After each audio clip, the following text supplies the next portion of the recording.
Back from the dead.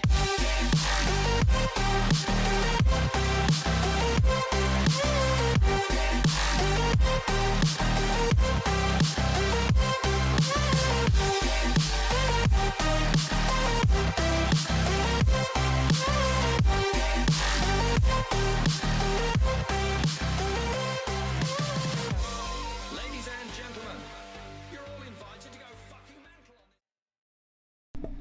Hey guys, what is up? Welcome back to the channel. It is yours truly. It is Friday. It's the day for the Paranormal Podcast. Everybody's waiting for Fridays now. It is the 19th of March. And we have a really good topic today. So this is for those of you that are brave enough to join the paranormal circle, right? So today we're doing a really good topic. It is based upon haunted female asylums, women's asylums back in the day. Elfie, shout out to Elfie. She did a lot of our, we're supposed to be live on Facebook, says we're not. Sorry guys, we're still working things out. Elfie did all of our research for today, so shout out to Elfie. Thank you so much for helping us with research. Kat and I have been wanting to do a stream about this for quite a while. Actually, there's been history that we've researched in the past, and we dug a little bit deeper probably about 3 or 4 weeks ago. And when we were digging deeper, we realized it was a lot worse than we thought it was. We knew that some women were being put away for various reasons. It was a man's world back then. So it's a very interesting stream to have a perspective from Kat and I. So make sure that you get your tea, because there's going to be some tea today, okay? It's going to be a good stream. Shout out to Laura. Thank you so much for your bits. I'm going to go ahead and bring in my co-host now. Holler to Kat Cormier. How are you, Miss Kat? Holla. I'm doing really well. How are you? Holla. How was your week? How was your week this week? It was kind of like dreary and gray. I mean, other than that, it's been great, but the weather's like been meh. Yeah, it's been windy, gusty here. You know, it was gray. The last couple of days it's been better, but it's still got that like little bit of a chill. So but we had a really good work week this week, didn't we? Oh, lots done. Lots done. This was a great week, so I hope you guys had a great week as well, because we had a kick-ass week, and it was a very good, productive week. And I think we should probably start off the stream with... Oh, hang on a second. I'll be right back, guys. I'm going to put you on mute. I have a technical issue happening. Hang on. Okay, we're back. I think Kat's audio is down. I just switched out of Restream, as I told you guys a couple of weeks ago, and I moved back to Streamlabs. And it's a pain in the butt. This is the first stream we have set up, and it takes time to make sure everything's going correctly. Kat, do an audio check for me really quickly. Hello. Mic check 1 2. I think everybody should be able to hear you. Cat Cormier. I think so. Yeah, I didn't have the right audio setting on. Thank God I have, Tech production support. staff on, like, because I'm like, I don't know what's going on. My staff comes running and like, oh my God, like, okay, I don't know. I'm like, eh. They're like, go to be right back screen, mute the mic. I'm like, okay, I'll do that. Oh my gosh. I started seeing the comments and I was like, okay, do I need to touch my setting? I was like, wait, don't touch anything. It will burn to the ground. Everybody's okay? like Just don't panicked. touch it. I'm like, sorry. So yeah, we're back on Streamlabs. Cross your fingers this works, that we can do some live streams. We're obviously, I'm trying to stream live to YouTube, Facebook, and Twitch all at the same time. And Restream I've been using it for like a year, and it's been unreliable for the past like 3 or 4 months. And you pay money for a service that should be working. You know what I'm saying? Like, you pay for, yeah, I mean, $20 a month for Restream. Like, I know it's not a lot of money, but like, you're paying for a service to be working, and it's not working. So yeah, we switched to Streamlabs. So sorry, we're just going through the motions of getting everything under control, but hopefully we're good to go now. You know what I'm saying? It's true. Anyways, we had a good Can't week. be any worse than my computer shutting down Oh my- during a stream. Salem came in. I'm like, fine, just dealing with a ghost. You're like, Cool. hey, do Great. you want to like not mess with my electronics? Like, that'd be really nice. Like, I'm at work right now. You know what I'm saying? Yeah, I was like, no one mess with this. I'm saging the area before we stream so we don't have that issue again. Now you have to sage on Fridays. Every night I have to sage. Ooh, let's talk about sage really quickly. Let's do it. Just really quickly, random topic, because we love tangents. You know, there's a thing going around on social media. Oh, Nikita said she loves your shirt. Thank you. Yeah. There's a thing on social media that a lot of people, and I think I've addressed this once before, but people have been asking me to address it again. There's a thing on social media that people are saying you should not use white sage or sage unless you're Native American. And people wanted to know what my opinion was on that.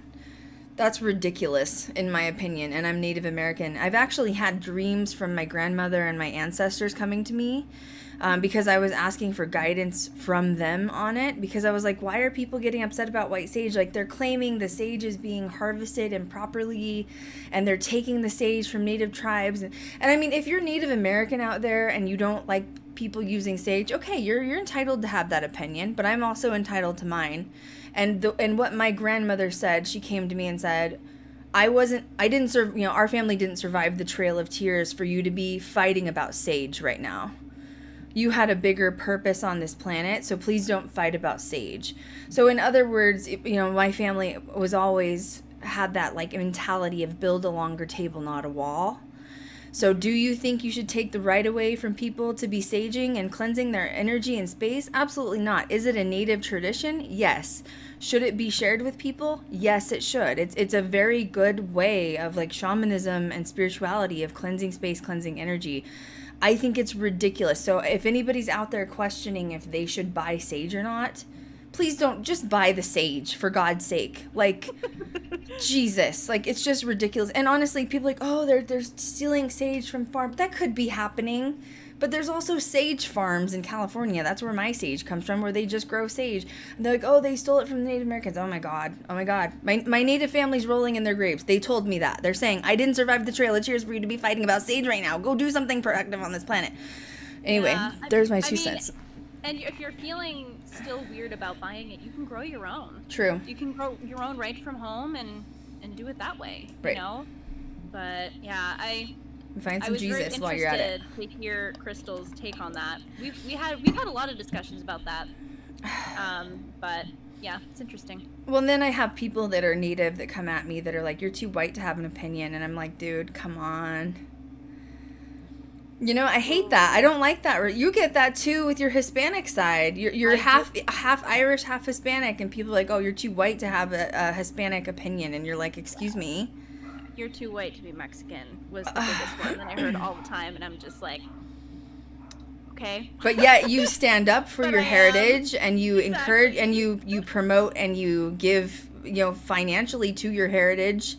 And I've obviously done a lot for Native American and especially women, in the tribes. And I'm like, yeah, I hate those responses. And honestly, if you guys saw me with my natural hair color, you wouldn't recognize me. I go stand in the sun for one day, and I am like really, like, I look Native American straight up, like literally. Like, I tan within 5 seconds. So does my mom. We both have that like very olive undertone. My mom has kind of darker skin for sure. And obviously my grandma was off the res. So anyway, long story short is, Jesus, take the wheel.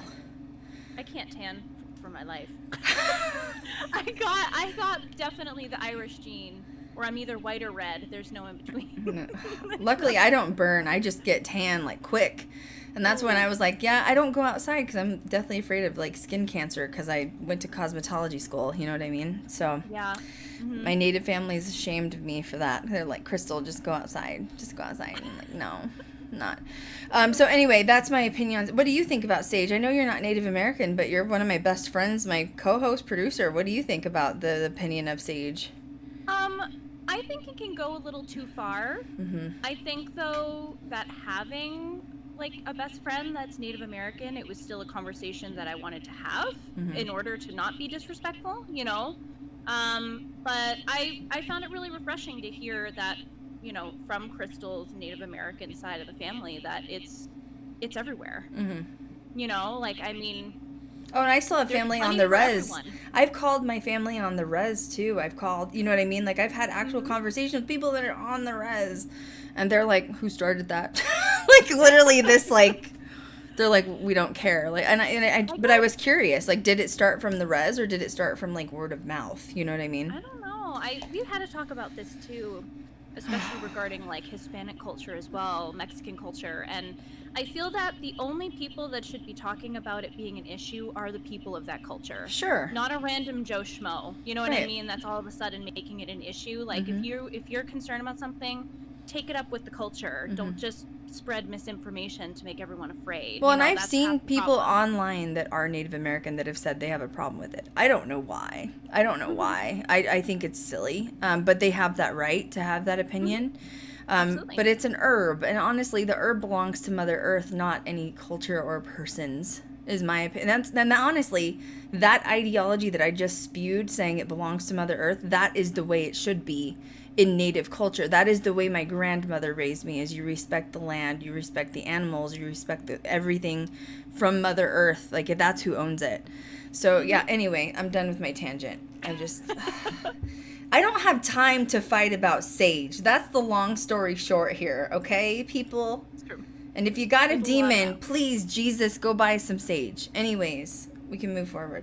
Or, same thing with my office. Just sage. Just Gonna get. cleanse the modem. Oh my Please God. Don't go out again. It's Okay, fine. so Kat and I had a really, really amazing productive week. And this is kind of the tea that I wanted to drop on everybody. So we are, as everyone knows, in pre-production for the second pilot that we're planning on shooting. I am looking for some more people, so this is sort of like an official casting call, right? Like, you guys know I have my crew already. I have my post-production crew. I have camera tech. I have multiple camera techs. I have, obviously, Kat with production. I have Elfie doing research. So I'm officially releasing another casting call. You don't have to apply per se, but I would love it even if you had suggestions of other people to shoot me an email that might be interested, right? Or like get word of mouth spreading. So here's what I'm looking for. 3 people specifically, okay, is what I'm looking for. 1, I'm looking for another researcher. Elfie does research with us, but we need a second researcher. I need somebody that's not afraid to go on camera and somebody that's not afraid to be sort of like, I would love to have someone with nerdy dweeby vibes that really goes by the bookworm, loves to research, likes, obviously the side of like necromancy, which is, communicating with the other side, witchy stuff. Okay, you have to be into like all the occult stuff. So that's the first person I'm looking for. The second person I'm looking for is a replacement for Chanel. Chanel was our dark witch. Questions have come back if she's coming back. No, she will not be coming back. As we know, she had a mental health crisis, and Kat and I wanted her to put herself first, so that is what she is doing. So we need somebody to come forward that's more of a dark witch. Now, when I say dark witch, I don't want someone that's doing like spells and like putting spells against people and like, I just want someone that's very knowledgeable on the dark side of witchcraft, okay? Because when you go into certain locations, you never know what you're going to run into. And I need someone that's knowledgeable, maybe not necessarily practicing Satanism, okay, but knowledgeable on it. There's a distinct difference. Because I will not feel safe with you on my tour bus, okay? So that's the second person that I would like, okay? All right? Summoning things. Yeah. Okay. So first, a research nerdy person. Second, a dark witch. The last person I'm looking for, I need your help. I need everybody's help listening to me. If you've been a fan of GGD, I am calling on you for help. I am looking for a female engineer, a female Gary Gawka, a female, what's his name, from Colorado, Bill Chappell. I need a female engineer, someone that likes paranormal and the occult, really into science and, physics sort of side of things, understands how things are made, created, and built, and wants to be a part of this, okay? Now, the reason I'm calling on not just you guys, but you guys to be my army, if there is a YouTuber out there that I have missed, or somebody in the limelight that is a female engineer, I need you to send me their information, okay? So if you know any of these people that you can talk to, start chatting in forums for me. Help me find these people. I need these elements, okay? If you need to, I want you to email me at krystal@ghostgirldiaries.com. Forward me their information or your information. I'd love to know, like, your background, like a little blurb on paranormal, which position you're sort of interested in, and I need a couple of headshots from you guys because I'm ready to shoot the next pilot. We're getting there, okay? So a formal casting call. I'm going by the image of, chilling adventures of Sabrina meets The Craft sort of image. So that's, you have to have an image, okay? You have to be into fashion, you have to be into beauty and makeup, you have to have that sort of edgy alternative image. That's what I'm looking for. And I know I'm looking for a needle in a haystack, but I'm hoping you guys out there, my fans, always come through to help me. So even if you don't know somebody personally and you know of a YouTuber, send me their info, or even an Instagrammer or somebody that you follow. Yep. Okay, that's my schmeal. I'm done. I'm putting your email in the, if I could type today. That's a mood. Okay. Chat. In the comments. Yay! Krystal@ghostgirldiaries.com. Okay. Mm-hmm. Now we're going to move on to some dark history, which is great because, like, that's a mood. You know what I mean? It is a mood. I mean, it's our life. Shoot. I think I accidentally opened up the wrong... Did I open up the wrong... No, I didn't open the wrong thing. Of course, this document doesn't want to open, right? Of course it doesn't. That's what I get for not paying attention before we were done. There we go. Okay, let's start there. Okay. Streamlabs, man. I'm sorry. Streamlabs just doesn't like me today. Streamlabs, like, we're done with your shit, Okay, so what do we want to start on first? I think starting out with why women were put into asylums in, like, the 18th, 19th century is, like, a good place to start. Right. Like, reasons why and who could bring them there. What was your inspiration behind, like, wanting to research this? My inspiration was a couple things. One, Women's History Month. Okay, right. First one. Second one, finding out more information on the misogyny back in those days, like where it started from. And it's always been a thing, but I mean that this was really prominent to the point where it's like really silly some of the reasons why these women would be thrown into a mental asylum. I mean, scary. No, it's scary terrifying. It's terrifying. Yeah. Okay. I want to talk about some of the reasons why you may have been thrown into an asylum. So we're talking like 19th century. Now, Elfie did some really, really awesome, amazing notes for us. And things like I didn't even realize about the asylum. But one of the things that I was interested in finding out was the timeline of asylums. They actually started in the UK. And then the UK was basically teaching people how to tolerate women that were, quote, intolerable, right? And then the United States sort of took that inspiration and then they started building these, quote, asylums all over the place. So it was really interesting to find out the very first asylum for women's patients was built in 1773. And this was in Williamsburg, Virginia. The next one was in, which, middle of Virginia sounds so random to me. Like, back in that day, you're not going to have a lot of population. I feel like there'd be very little to no population in Virginia. So I'm wondering if they were thinking, okay, we're having an asylum here in the middle of nowhere because these patients, nobody wants to access them, right? I'm being raided. Exactly. Hi, Raid. Oh, yes! We're being raided. Thanks for the raid. I'm being raided. Yes. Thank you guys for raiding my stream. I'm sorry. I wasn't even looking over at my screen with that. Don't look when I'm talking about a paranormal topic, okay?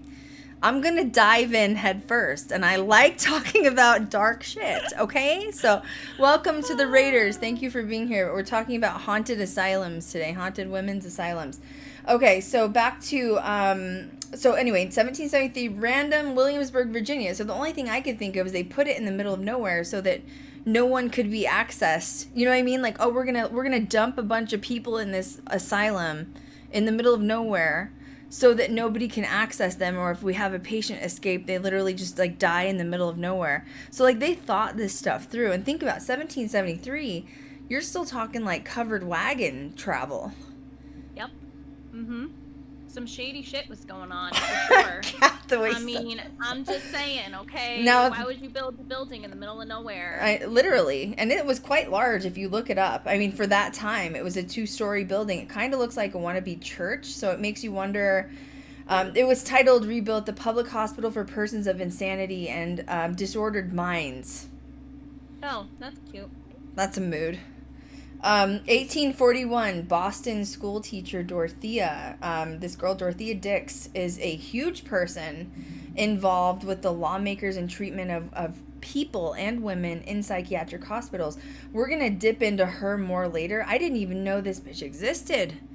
And she's like a huge, in my opinion, I mean, considering she was trying to save these people out of these psychiatric hospitals. And she literally, on her deathbed, was still trying to save people out of these psychiatric hospitals. And it's just crazy.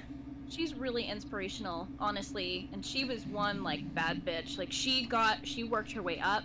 She worked hard, and we'll dive into that for sure. Yeah, we'll dive into that later. But I wanted to give you guys a timeline of when psychiatric hospitals started. So around 1773, as we said.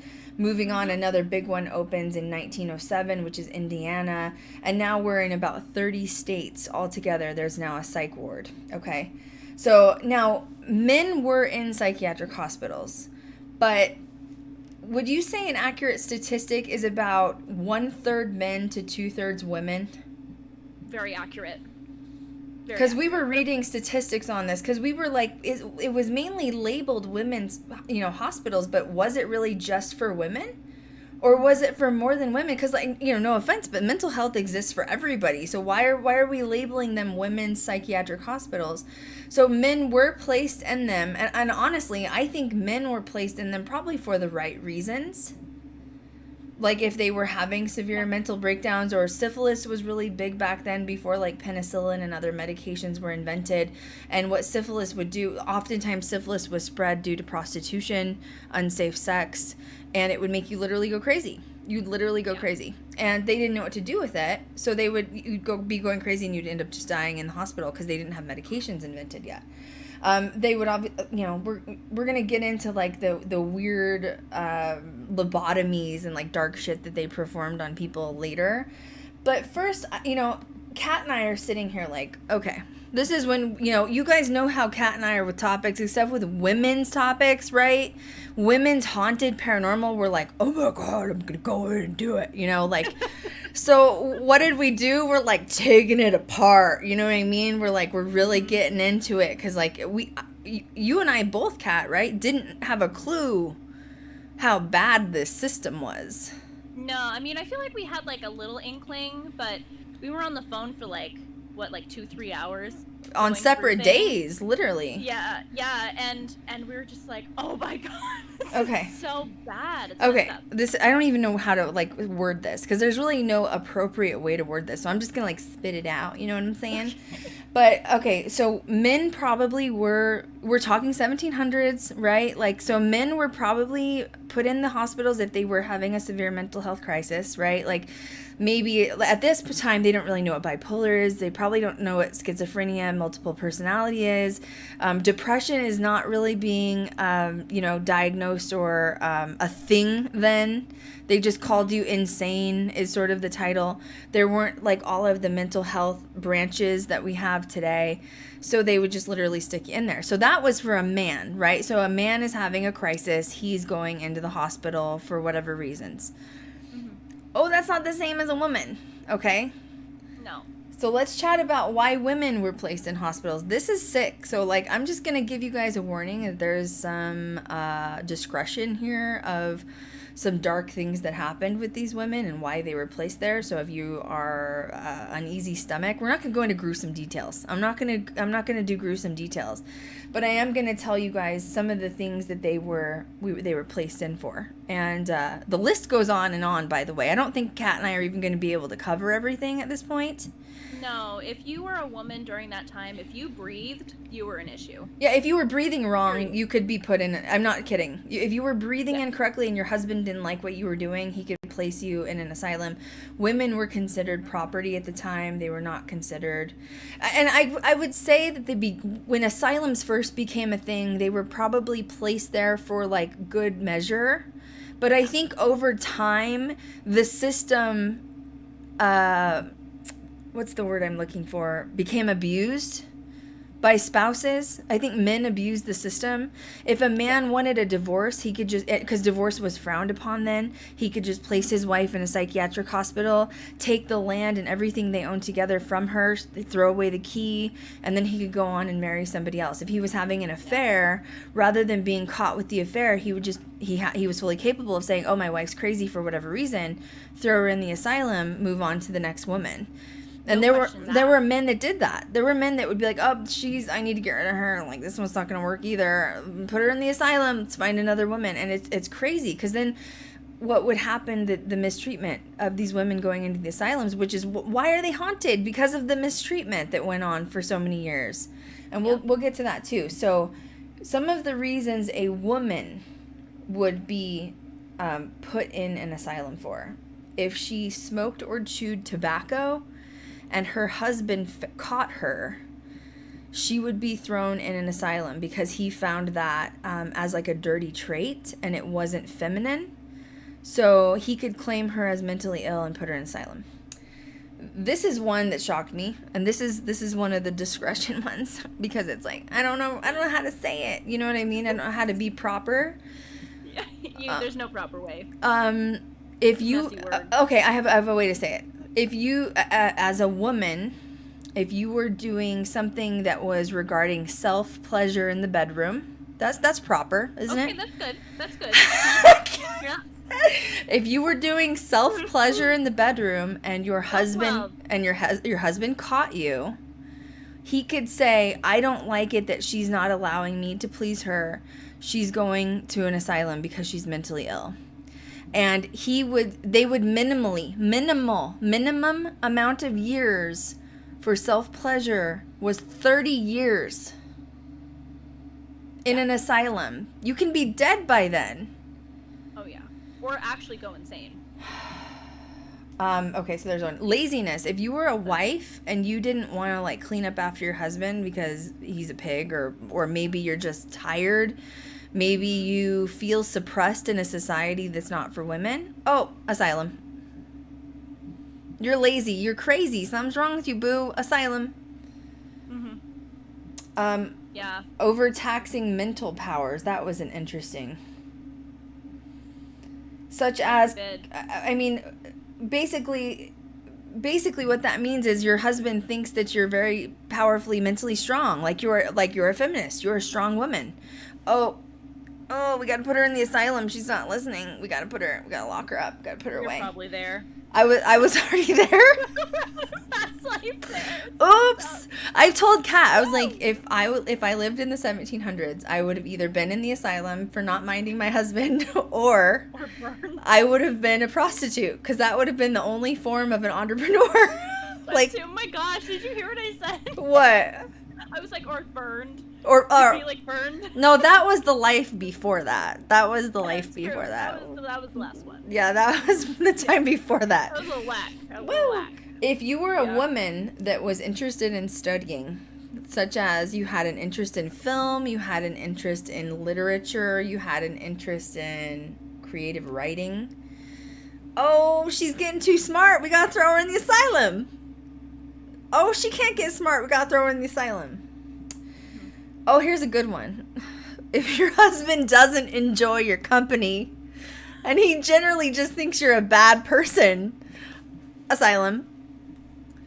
You know, I feel like at that point, women might have been strong enough to think of it as like an out from that psycho house.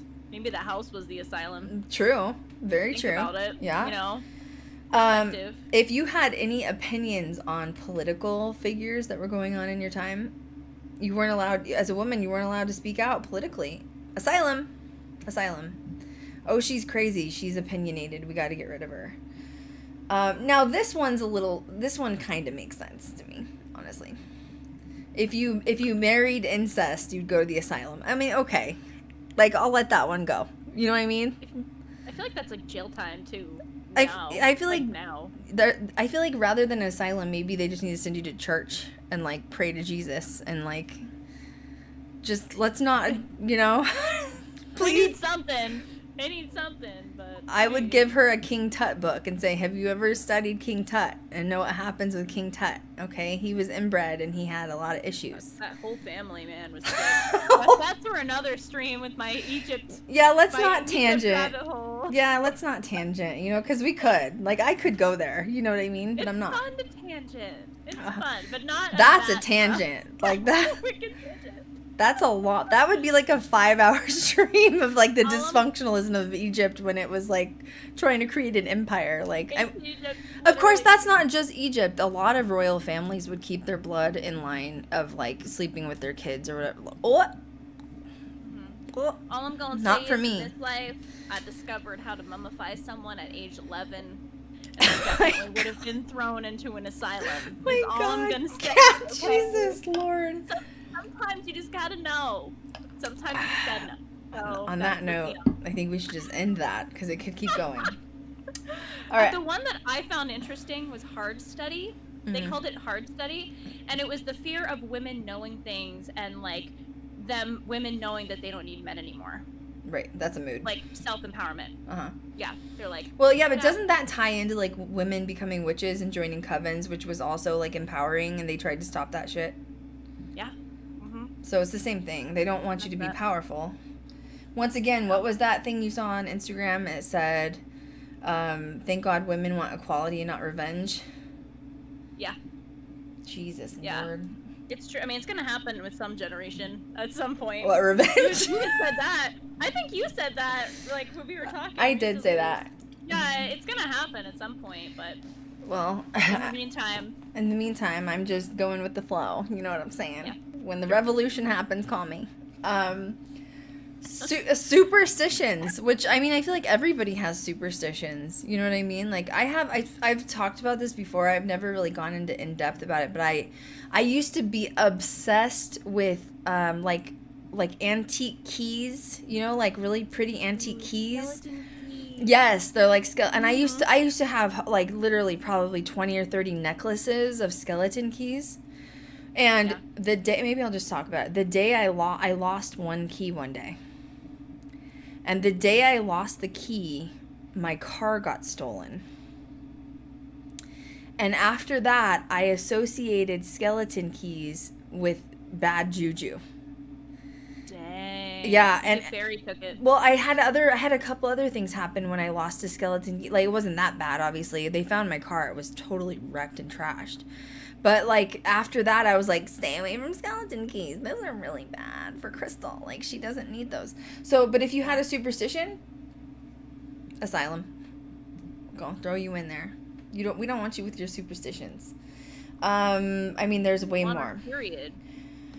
Too bad. Oh, my God. I found this really interesting article by this girl named Catherine Pouba is her name. Pouba.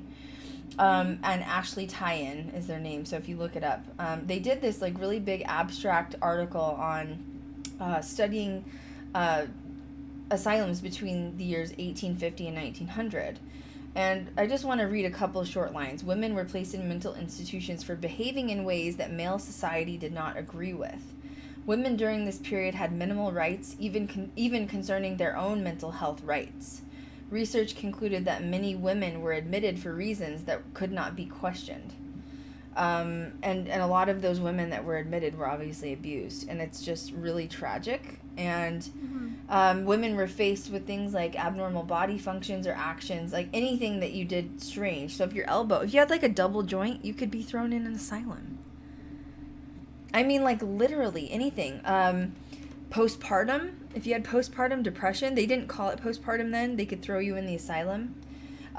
There's, in this article I have in front of me, I'm on page 3. It's an awesome article. It's only 10 pages, so it's not really long if you want to look it up. It's called Lunacy in the 19th Century, Women's Admissions in Asylums in America. Do you want me to put it in the comments? Yeah, you can. Link it. On the third page, it talks about several things that women were placed in the asylum for. So majorly, there were domestic problems. There was one person that was placed in the asylum for unknown causes. Feeling suppressed, religious fantasies, religious matters, overexertion. So being too excited could have also put you in the asylum. Oh God. Let's see. One woman had an abortion and she was placed in the asylum for having an abortion. Loss of property, mental excitement. So I'm assuming that could be more related to enjoying reading or studying or whatever. Insane by overwork and domestic trouble. So if your husband thinks you're working too much and you're not being a housewife enough, we're going to throw you in the asylum. Childbirth and also nymphomania. So if you wanted to sleep with your husband too much, he would throw you in the asylum. And that's not everything. There's a lot of other reasons, but that's the topics that Kat and I sort of pulled out for being the most disruptive, I think. I think what was also really sad was when we were going through these lists, and there were a lot of them, of just like, you know, the age, 39, 40, 30, 40, 22, like they're not that old. Like these women that are going in aren't that old. Mm-hmm. And a lot of them even said... One was 17. Yeah. There were a lot of them that were written down as insane by unknown cause. Mm-hmm. And to me, like, that just immediately read because there was no reason. Mm-hmm. There was no reason for them to be in there. So it's just horrible to keep seeing that. Insane by unknown cause, insane by unknown cause. It's just chilling. It's tragic, and their families, so once you're in an asylum, your families could come and take you out, like if their parents or their families wanted to take them out. But that was such a shun to society back then. They didn't want anybody to know their daughter was in an asylum, so they just left you there. Imagine, like, cell phones don't exist. You can't, and now not only that, but now you've become a guinea pig. Yeah. Now they're doing lobotomies. They're throwing medicine at you that you don't know what it is. It's making you weak, tired, dizzy out of it. They're doing experimental surgeries on you. And we wonder why these places are haunted.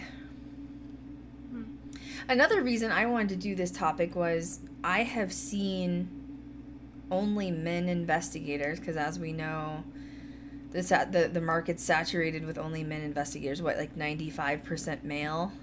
Pretty much, if not more. And these men are going into places like asylums, and they're, either they're looking for a demon or like, oh, where's the dark energy harboring everything here?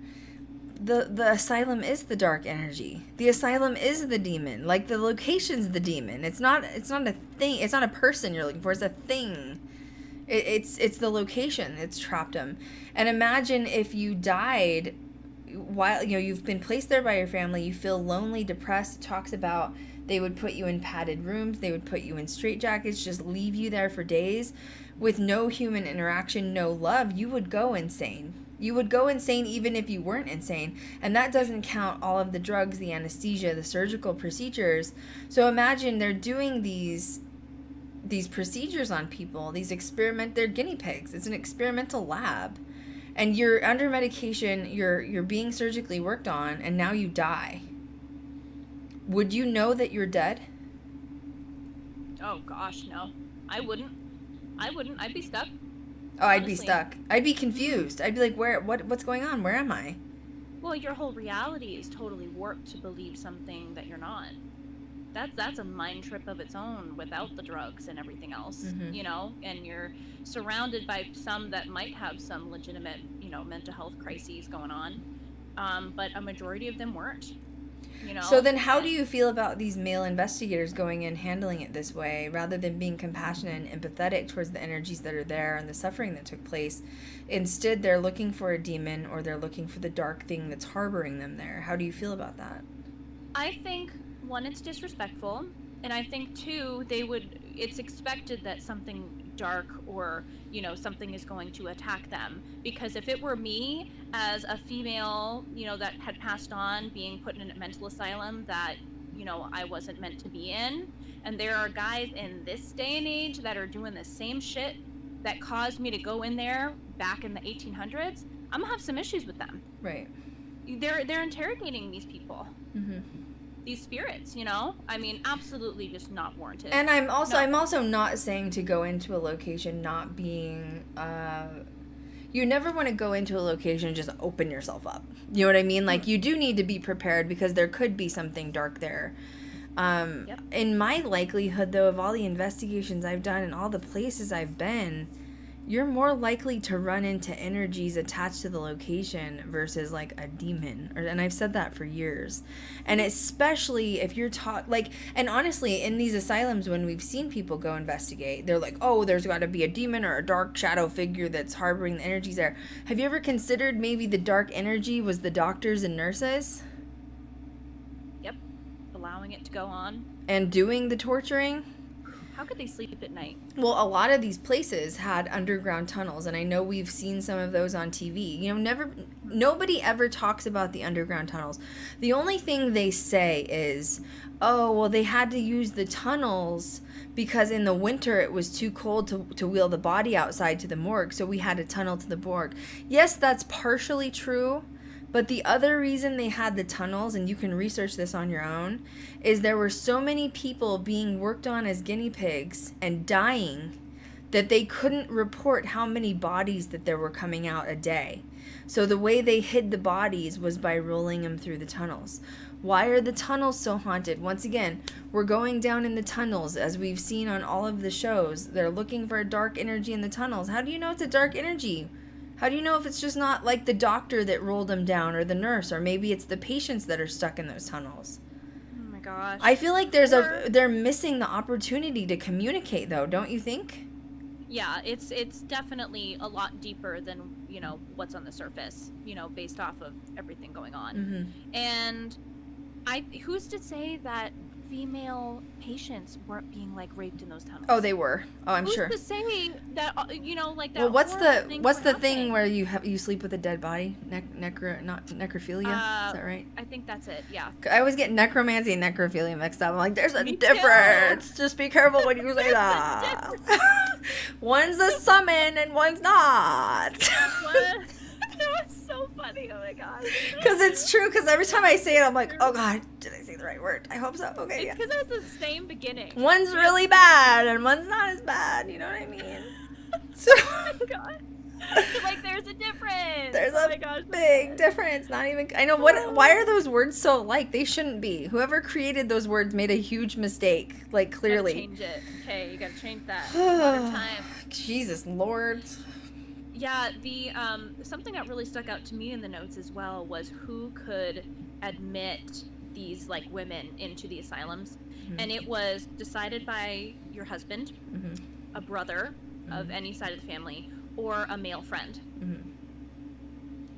So like, proving once again, so, like, society's ran by the males. Some random guy could take some random girl off the street and roll them in to an asylum and just say, "Here you go." How messed up is that? I literally have no words. Like, I feel like, you know, and that's the difference of why I'm so frustrated why there hasn't been women in paranormal. Because I feel like, especially us, like, we're intuitive, we're empaths. Like, I mean, I don't like to use the word psychic, because, yeah, we've gotten visions before, Kat and I both have. But, like, I don't think I'm psychic enough to call myself a psychic. You know what I mean? Like, I'll get those visions, I'll get those things happen. I'm much more comfortable with the term intuitive or empath.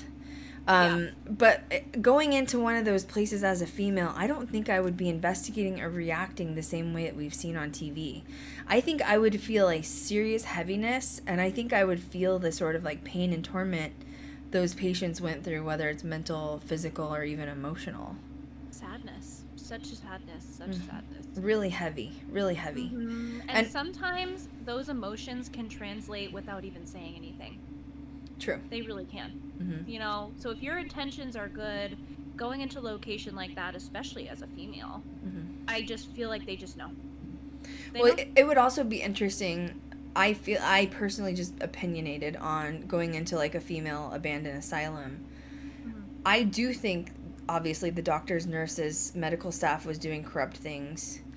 I do think no matter who you are, whether you're just a corrupt doctor or you're Richard Ramirez, I think that if you meet your maker, you're going to have a really big problem. And I think they're afraid to cross over because they don't want to meet their maker for what they've done, like all the torment, and their karma is going to come back whether it's one way or another. You know what I mean? Yep. So it would be interesting to go in those places as strong women because I don't think those doctors would like it that have stayed around, or the medical staff. And I do think you would be prone to attacks because they see you as a strong woman is what they're against. They're still stuck in that loop of that same time period, whether it's 1800s. And I think there would be a lot of evidence and attacks happening because you're what they want. They want you as another guinea pig. They want you as another experiment. You're in the flesh and you're what they want. Yeah, it's true. I agree with that 100%. And of course, there's still going to be some form of aggression from those male doctors because they're still in denial, clearly, that they did anything wrong when a part of them knows they did. Well, I mean, that was dark. I mean, I feel like you even have Richard Ramirez. It's like, oh yeah, I know I did bad things. I have no remorse for it. Like, so when you're doing dark things, even using people as experiments on a scientific level, you still know you're doing something wrong. You know, so like whether they're stuck in the gray zone or not, they know why they're there and they know what they did when they were alive. Yeah. So, and it's interesting. It's just the whole thing's very, very interesting. What direction do you want to take this in next?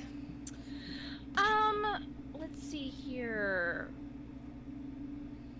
Talking about labeling women as insane was done very lightly, and with influences by social attitudes towards women. There were lots of questions being posed in a lot of these articles just to get like outside input, saying, did these women truly need to be admitted to the asylums, or was their admittance an example of their lack of power and control in their lives? Because women had no control. Around 1938 is when they started. There was a neurologist that I can't pronounce his name. Ugo was his first name. Ugo.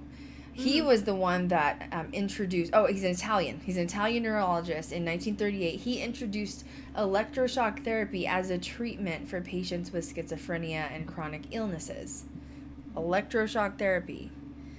And obviously we know today that it does, they do still do it to an extent, but it's not done the raw way where you actually like felt pain and they still do it if you like check into the Mayo Clinic for certain like mental health treatments, but it's done a completely different way in this modern day and age.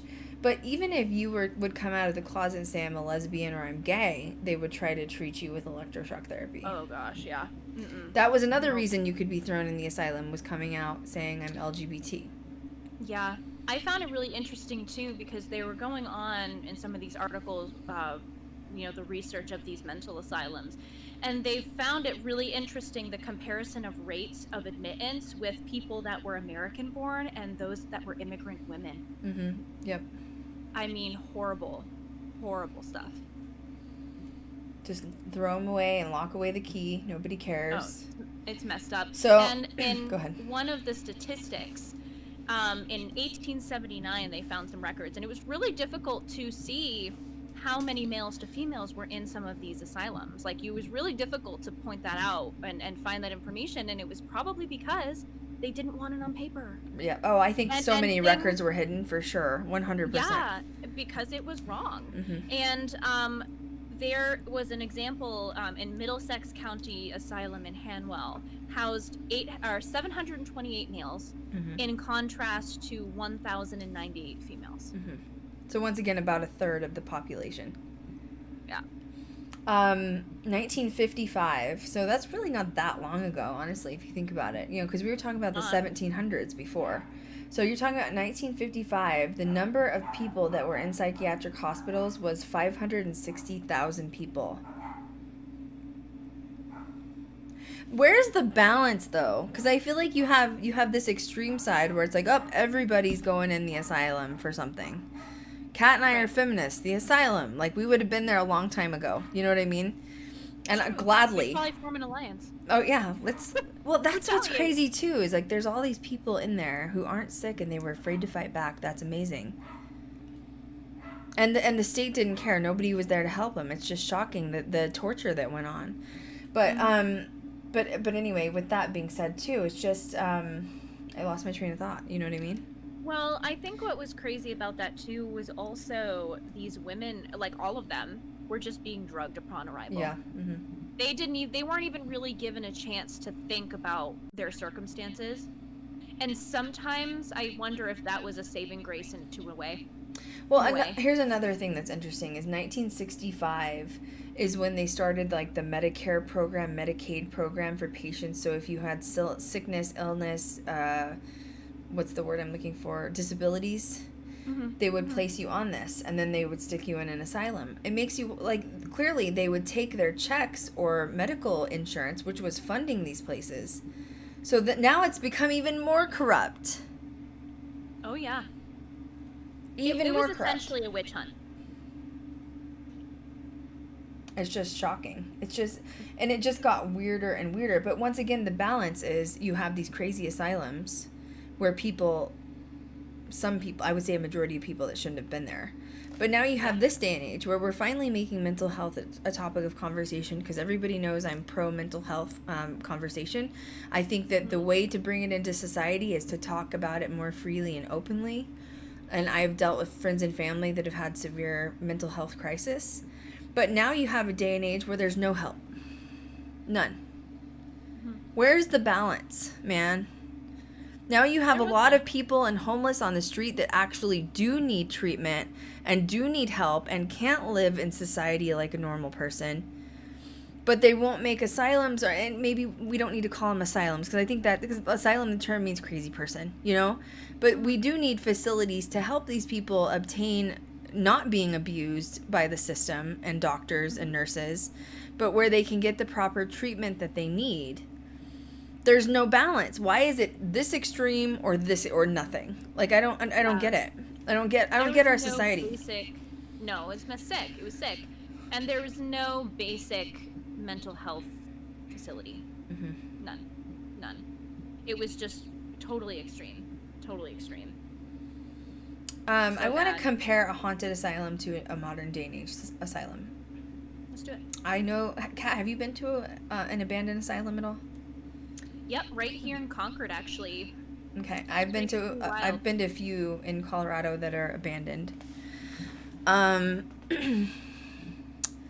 and I have been to a modern day and age active, I don't want to call it asylum, mental health facility. Mm-hmm. Kat was with me when we went. We're not going to give the backstory because it's personal and private. She went as like support to help me with somebody, okay? I can say that the feelings and vibes and the energy rolling in an active day and age mental hospital is probably calmer than an abandoned one because patients aren't being abused and mistreated. Mm-hmm. However, it still has that anxiety feeling, right? Fear of, and I'm talking energy. We're talking energy reading. How do you feel about it? Yeah, I would have to say that. I mean, there's still activity going on, paranormal activity that happens. Kat had a rough experience. That was crazy. Okay, that was wild. But it's fine. Everything's fine. But yeah, it's definitely different now than what it was then, I'm sure. Right. No, I agree. You're in a more controlled environment, mm-hmm. where steps are needed to be taken to get you to where you need to be. Mm-hmm. You know, thank God. But it shouldn't have gotten to that extreme for that to happen. Well, once again, I feel like extremes? Mm-hmm. Everybody's in the asylum or we have no access to mental health help. What the hell, man? Yeah. I'm not going to lie and say I haven't had depression. I've had issues with mental health. It's called being human and this planet is hard. Is what it's called. Therapy works. Yeah. Just saying. I mean, I've done that too multiple times. That's why I'm not ashamed to talk about mental health, because we lived in a time for so long where society shamed it, and it shouldn't be shamed, especially coming out of a damn pandemic for a year where we're all, been isolated. And it's okay to say I need help. You know what I mean? Like, it's okay to say, like, wow, that was rough. I don't even know how I'm going to human. I'm supposed to go meet a friend for dinner tonight at an outdoor restaurant that's social distancing. And I haven't been to a restaurant in a year because our numbers have dropped significantly. Of course, I'm going to wear my mask and be safe. But I'm sitting here like, how do you human again? I don't know how to do this. How do I go to a restaurant? I don't know what that means. Can somebody teach me? I'm glad the numbers are going down, though. There's some hope that's coming, guys. Oh, some hope. my God, I can't wait for a vacation. Yeah. Yep. Okay. Oh my God. Yeah, that'll be fun. Go crystal shopping in Utah. Do you want to talk about Dorothea?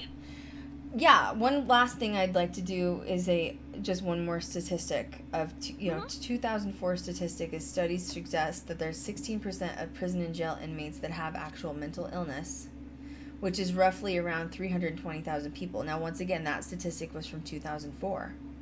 There's only 100,000 psychiatric beds in where you can access mental health. So what do the 220,000 other people do? Yeah. Why are we once again, if people are having mental health crises and being put in prisons, that's how haunted prisons happen. So they're basically saying that prisons are now serving as basically modern day psychiatric wards. So we shouldn't be locking these people up. We should be getting them treatment and help. And instead, as a society, we're like, oh, let's not talk about mental health. Like, that's not good. Let's just don't talk about it. Yeah, I think it's also really sad that a large majority, if not most of them, these patients that ended up passing away, were put into grave slots that just had a number on it. That's true, too. Well, another statistic, hello, I can't talk, from 2010, there are, current day and age, there are 14 beds for every 100,000 people that have a psychiatric breakdown. Yeah. So we're still ignoring it. Yep. What's it gonna take, man? Like, literally, like, the system's screwed. The system's screwed. The whole system. We don't learn from history. Just continues to repeat itself until we just don't exist anymore, and it's just so bizarre. Now shouldn't get to that extreme. I'm gonna let you take over a little bit with Dorothea. I have your notes in front of me, but you're the one that really researched her. Mm-hmm. So going back, if you guys remember at the beginning of the stream, there was someone called Dorothea Dix, and she was sort of this really big advocate for people that were in psychiatric wards. Yes, predominantly women, but also men that were being thrown in the wards that shouldn't have been. And she was basically saying, this is inhumane to just throw away the key and put these people in and let them be guinea pigs. And essentially they just rot away. So go ahead, Kat. Go ahead and start with her. Yeah. She's an amazing soul. So early 19th century, she was an early 19th century activist who pretty much changed the whole medical field during her lifetime. And she's championed causes for both the mentally ill and indigenous populations. So she was very inclusive, very before her time. And, by doing this work, she openly challenged a lot of 19th century notions of reform and illness and mental illness. So she had been in conversations with a lot of physicians trying to figure out the root of this and how can we do this better. And Dix ended up helping recruit nurses for the Union Army during the Civil War. Yeah, that's interesting. That's really interesting. Yeah, and she transformed the field of nursing with that. I mean, that is huge. So Dorothea was born in Hampton, Maine, in 1802, which is just like 2 hours from me. Holla. Little's really known about her childhood. There's just more history based on the activist lifestyle she had as she grew up. And historians believe that her parents suffered from alcoholism and her father was abusive, so she had a rough childhood. That's pretty much the extent of it that they could find. But because of this abuse at a young age, she ended up moving to Boston to stay with her grandmother. So she was brought up by a different family member. And she attended school in Boston and actually tutored children, so she worked with kids a lot. And while she was working with children, she became ill a lot. She was sick all the time, and essentially was forced to stop teaching at that point. And during one of her bouts of illness, her physicians had suggested that she spend some time in Europe. And while she was visiting overseas, she ended up meeting with a group of reformers that were interested in changing the way the mentally ill were being cared for in these institutions. So that's really what sparked everything. You know, talk about divine timing. She basically had a drive from seeing how these people were suffering. Yeah, absolutely. I mean, I hope anyone would. It shouldn't have taken even till the 1900s for this to happen. Yeah, that's a long time. That's a 200-year period of some serious suffering. Yeah. Yeah, really sad. So once Dorothea returned to the United States, she set out to tour mental hospitals around the country to start asking some of these difficult questions. And you can only imagine how that must have been dealt with as a woman, you know. So she pushed states to care for the unfortunate, try to get them more care, and there were a lot of politicians that disagreed with her work and as she moved forward, but that didn't stop her. She eventually did end up establishing asylums in New Jersey, North Carolina, and Illinois. And she worked to pass a federal legislation that would create a national asylum.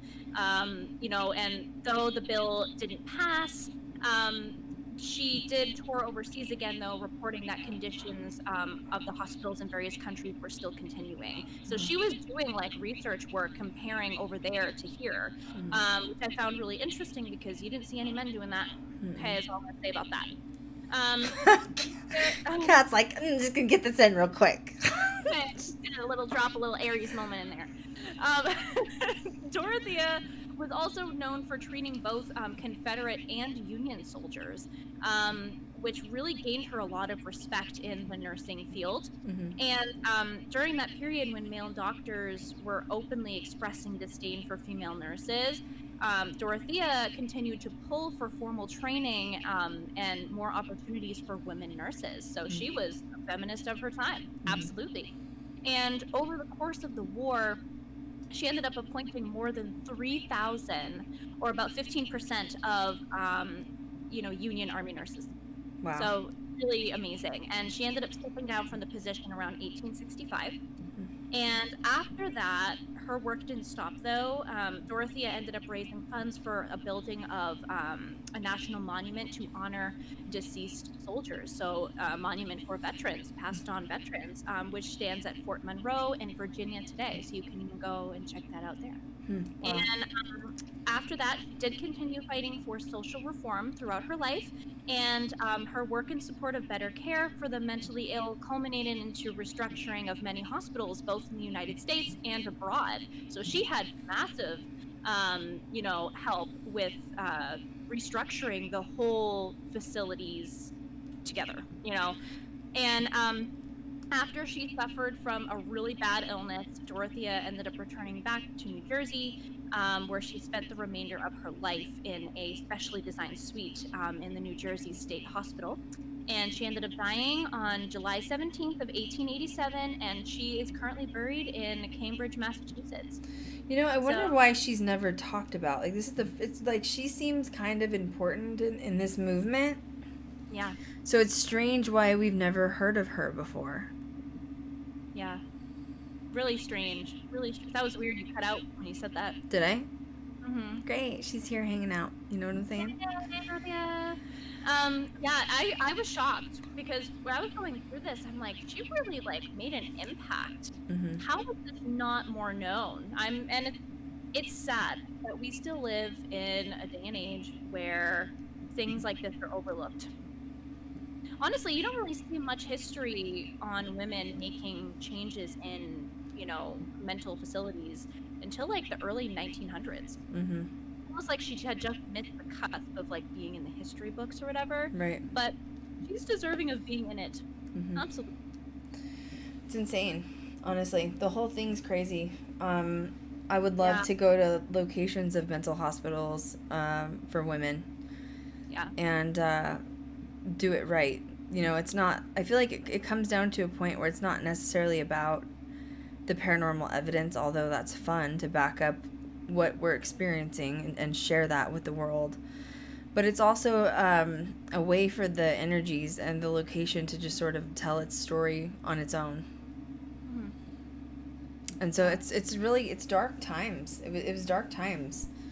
I got really emotional a couple of nights ago because Kat and I were doing research on this, and I was just sitting there kind of meditating, and I was like, I wonder what it would have felt like to be locked up like that and you have no access out at all. And, you know, in that time, like, no one will come get you. You're stuck. Like, you feel like you're going crazy just from being there. And I told Kat, I said, you know, I can kind of relate with all of the experiences we've had in film, being women in film. Which is nobody's willing to sit down and even listen to you, take the time of day. Sort of like what I said in the, you know, it's amazing, like, your gender, why it can cause such a problem. And it goes back to what I've said over and over, which is when I started Ghost Girl Diaries, I didn't mean to have a feminist narrative. That wasn't my goal. That wasn't where I wasn't like, yes, I'm going to do this feminist narrative.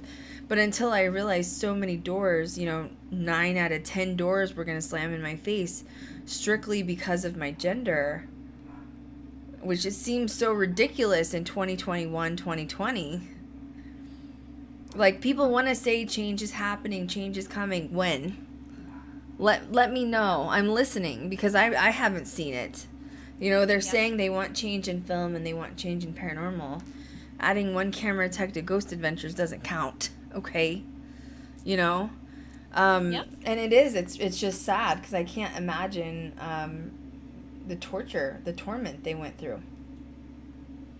Yeah, it really is. It's heavy. Mm-hmm. It's very heavy, because I feel like just as women in general, when we go back and look at these records or go to a haunted location that has that history, or worse, it really resonates with us. Mm-hmm. Really, because we carry that. Mm-hmm. We do. We carry that for generations, whether they were related to us or not, doesn't matter. Mm-hmm. It was a way to get rid of women that, you know, people didn't want to deal with, and that's just sad. That's sad. Well, it's almost like Stepford Wives type of thing. They wanted you to become a Stepford wife and, like, robotic and just listen and follow in your man's footsteps. And the minute you even slightly stepped out of that shadow, bye, you're out. Yeah. So anyway, I also think it still hasn't been done right from what I've seen on TV. You know, like, there's been opportunities for people to do these locations right, and I still haven't seen that happen. Okay, that's where we come in. I'm waiting till I'm dead. You know what I'm saying? I'm just sitting here waiting. Let me know when you're ready. No. We're gonna do it right. Yeah, that's the T. That's one of our goals, is to get in some women's facilities. Now, I want to take that and twist it for our last little segment here, which is we did locate, and I'm not going to, no, please don't say any names, Kat, because I know we have lists of locations. Yep. I don't want to throw anybody under the bus, because it's not fair. We have lists of abandoned mental asylums for women that were, like, in this time that we contacted and we were trying to get in to investigate. Now, some of them, I'm going to be honest, a lot of locations do not like what Ghost Adventures has done to their business or location, which is streaming it in a dark light of demon activity. And because of that, it has made getting in a paranormal location extremely hard. A lot of the locations Ghost Adventures has done will not let you into film. And it's because they feel like they didn't like the outcome of the episode. They don't want people to think there's demons and darkness, and that's always the end result. It makes me wonder if that's why they're doing more private locations now. It's because they don't have access to bigger locations, but it's also screwed all of us who are, like, smaller groups, other groups wanting to go in and film, because they're like, no. So we did find some other ones, and so half of the locations that were asylums told us, no, we don't like what Ghost Adventures did to us in the limelight. The other half of the locations said Kat was doing the negotiating, and they literally told Kat, we don't want people to know the truth. We don't want people to know how bad it was here, because they always ask you, oh, well, what are you going to film? How are you going to film it? How are you going to tell the story? The story's going to be, as we always say, let the location speak for itself. We just want the history of the location. No, we're not going to do demons and stuff like that. And they freak out because they're like, we don't want people to know. We really don't want people to know how bad it was. And Kat and I were shocked by that. So I think some people don't even realize, I don't think some of the stuff that happened has even been released to the public. I agree. And I think that's part of the problem, though. That you can't create change unless all the cards are on the table. Mm-hmm. Unless you know the truth of everything, no matter how dark it was. You know? I know those things should not have happened. Absolutely not. But who are you going to harm by, like, you know, it's not like it's an active asylum at this point. You know what I mean? So who are you going to harm by letting us go in and investigate and tell the history? It's true. Who are you harming? Like, are you afraid as the asylum owner you're going to be hunted down or something? You know what I mean? I don't know. That is a very interesting question, though. I almost wonder if maybe, like, spike in the activity. Maybe. You think? But I'm not that would sure. really be the only thing that would come to mind, you know? I don't know, because they were kind of mean. Some of the locations were like, absolutely not. We do not want people to know what happened. The history is rough, and we don't want the story told. Mm-hmm. Thank you for the follow, Spud Babe. Hey, Spud Babe. I love that filter on Snapchat. What, Aaron? The Pluto filter. Oh, was it Pluto? What? Who was it? The Spud filter, like the potato filter. Oh, the actual literal filter. Okay, I was like was there a potato on the stream? I don't understand. No, the I was like, oh great, we screwed up Streamlabs. It's gonna be fine. Sorry, I'm going off. It's fine. Well, anything else we want to add to it? I think we really touched on. I mean, there's so much more we could go off of. Right. There's so much, but there was one person that someone had mentioned, Pat. I can't remember who it was, but there was a woman named Nellie Bly, who was a journalist in like the 1800s. Yes. And she was really interesting because she like pretended to be mentally ill to get like inside information. Right. She like admitted herself or something like that. Yeah.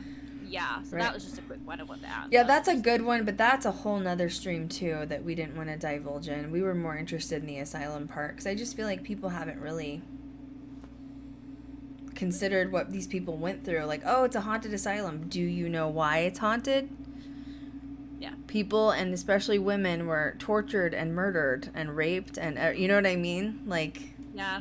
I remember talking with Krystal last night about how they have that American season of Asylum, and I got to like 4 episodes in, and I couldn't finish. I couldn't.